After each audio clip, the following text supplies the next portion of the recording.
अक्कलकोट तालुक्यातील भुरीकवठे गावातील माजी सैनिक दत्ता बनसोडे यांच्या घर जागेत अतिक्रमण करून राहत असलेल्या घरांची वीज जोडणी तोडण्याच्या मागणीसाठी बेमुदत उपोषण दिनांक 1 फेब्रुवारी रोजी अक्कलकोट येथील महावितरणाच्या कार्यालयासमोर करण्यात आलं। माजी सैनिक दत्ता बनसोडे यांच्या उपोषणाची दखल घेत महावितरणाचे उपकार्यकारी अभियंता मेत्रे यांनी तात्काळ भुरीकवठे येथील अतिक्रमित घरातील वीज जोडणी तोडण्याचे आदेश देऊन कार्यवाही केली। माजी सैनिक दत्ता बनसोडे यांचे भुरीकवठे तालुका अक्कलकोट येथे घर असून त्यांच्या जागेत विकास बनसोडे यांनी अतिक्रमण करून घर बांधून राहत होते।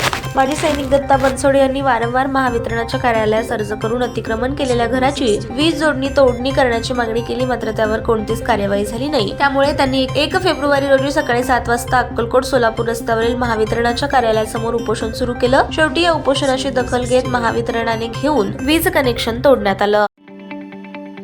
ताज्या बातम्या पाहण्यासाठी प्राईम महाराष्ट्र न्यूज चॅनलला सबस्क्राईब करा।